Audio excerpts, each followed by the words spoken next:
Reka tugusuhuze twifuriza ibihe byiza wowe dukurikira umunsi ku wundi ku rubuga rwacu rwa Burundi yacu updates n'amakuru agezweho muri kano kanya tugufitiye tariki 5 z'ukwezi kwa 8 2025 turi kuwa kabiri.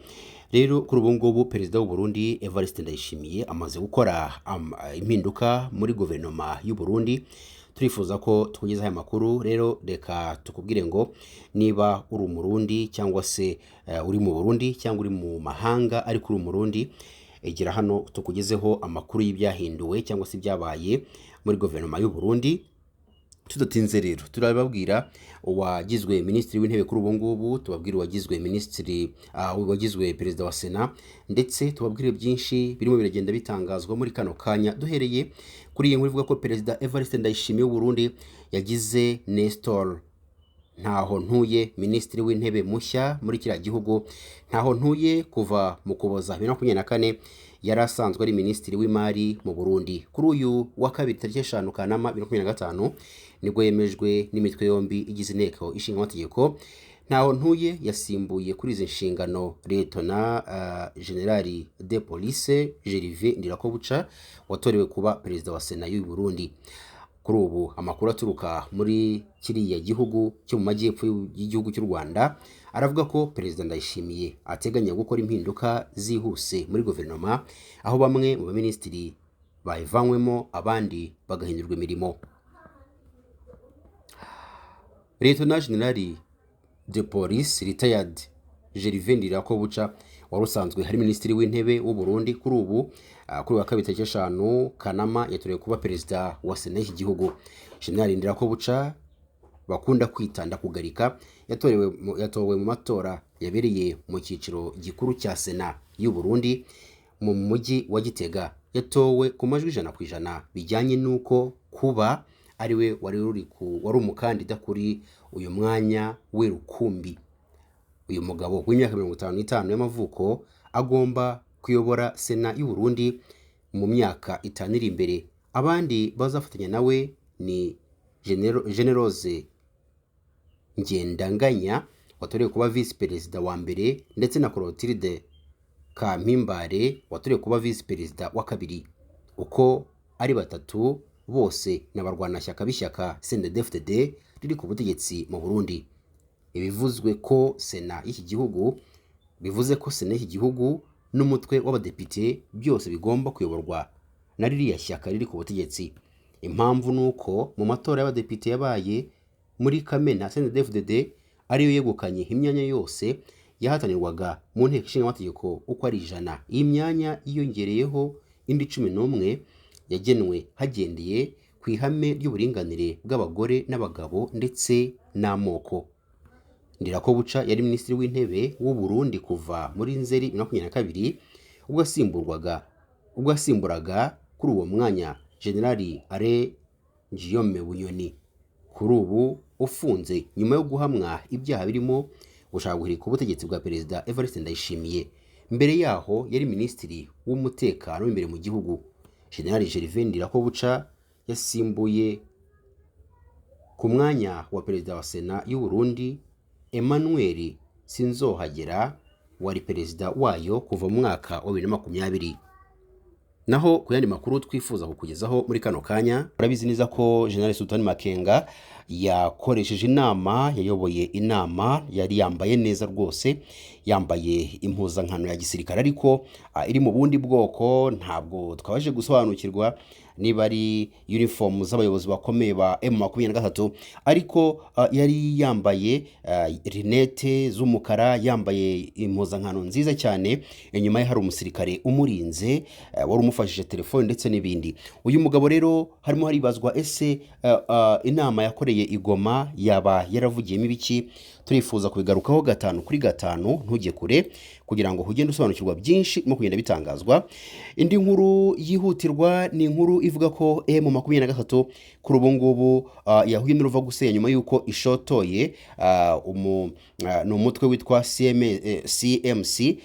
Nabwo turaje tubigarukeho 5 kuri 5.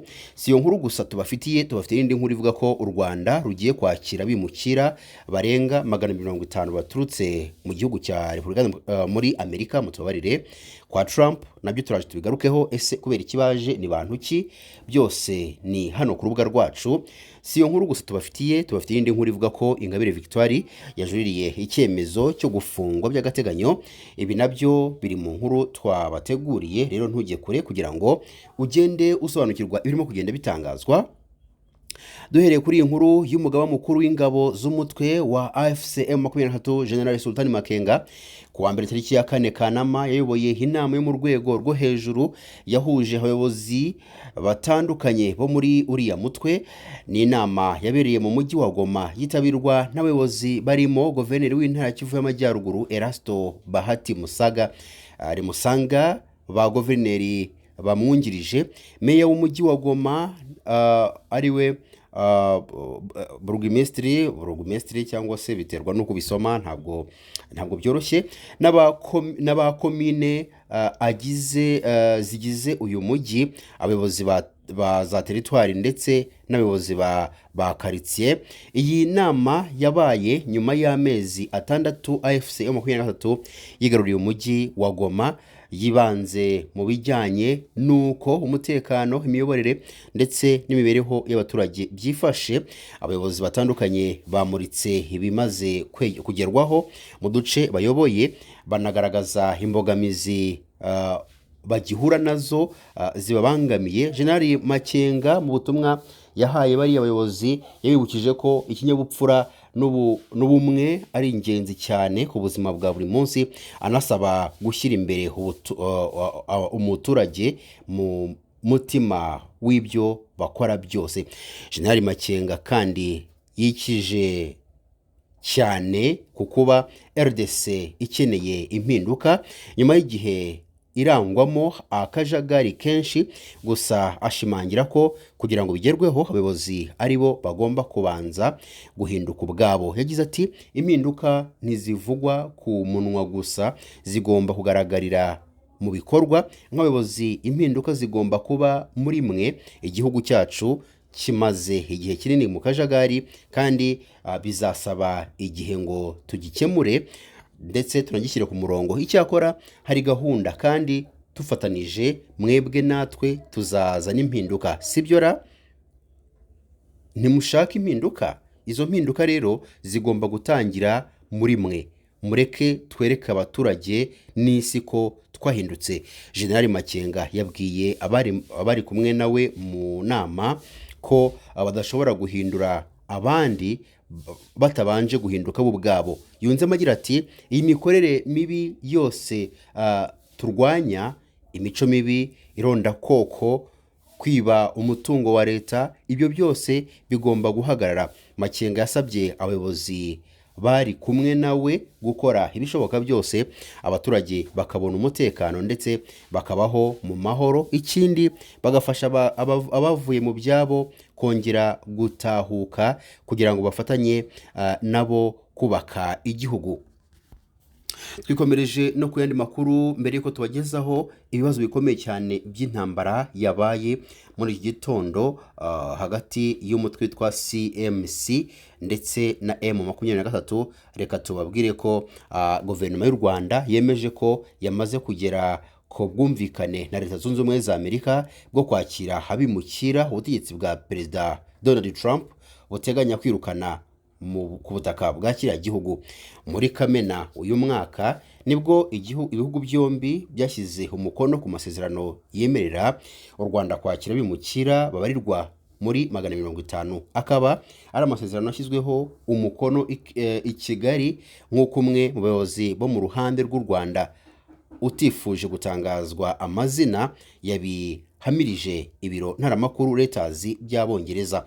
Amakuru avuga ko Washington yamaze kohereza u Rwanda urutonde rw'abantu 10 bagomba koherezwa ku ikubitiro. Umuvugizi wa guverinoma Yolande Makoro nawe yemereye Reuters ko abimukira barenga 250 ari u Rwanda rwemereye Amerika kuzakira.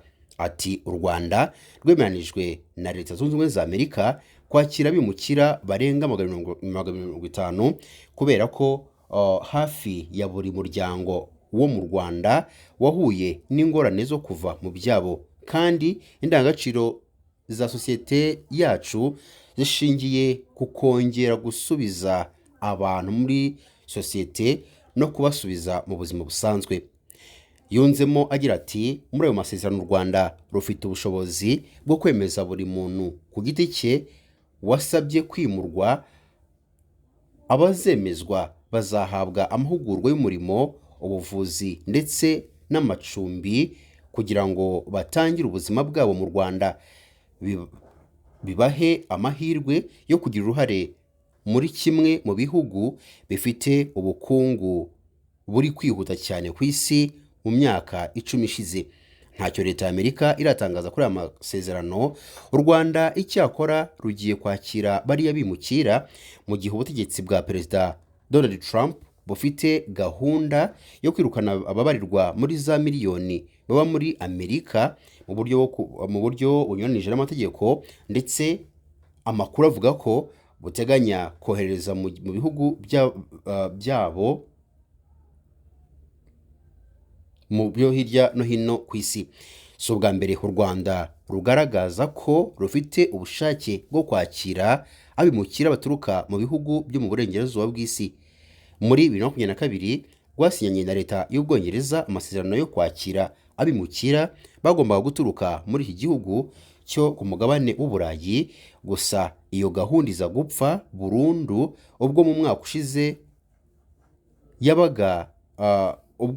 ushize Keir Starmer yabaga minisitiri w'intebe w'iki gihugu agasesa ariya masezerano. Muri Gicurasi uyu mwaka, minisitiri w'ububanyi n'amahanga ndetse n'ubutwererane Ambasaderi Olivier Nduhungirehe yari yatangaje ko ibiganiro byo kwakira abimukira muri Amerika bikiri mu ntangiriro. Ubutegetsi bwa Perezida Trump bubona kwirukana abimukira bakoherezwa mu bihugu bitandukanye nk'uburyo bwiza bwo kubigobotora, by'umwihariko abahamijwe ibyaha. Icyakora abatavuga rumwe nabyo babunenga kuba birukana ari igikorwa kibi kandi cy'ubugome bijyanye no kuba hari ubwo bakoherezwa mu bihugu bishobora guhuriramo n'urugomo, ibyo badafitemo abantu baziranye cyangwa batazi indimi zivugwayo. Ubutegetsi bwa Trump kandi bumaze igihe bwotsa igitutu ibihugu bitandukanye bubisaba kwakira abimukira, ndetse nko muri Gicurasi uyu mwaka El Salvador yakiriye abanya-Venezuela barenga 200 birukanwe muri Amerika, aho bari bamaze igihe bafungiye bashinjwa kugira uruhare mu bikorwa by'amabandi. Amerika kandi inateganya ko igomba kohereza abahamwe n'ibyaha mu bihugu nka Sudani y'Epfo, Lesotho, Eswatini yahoze ari Swaziland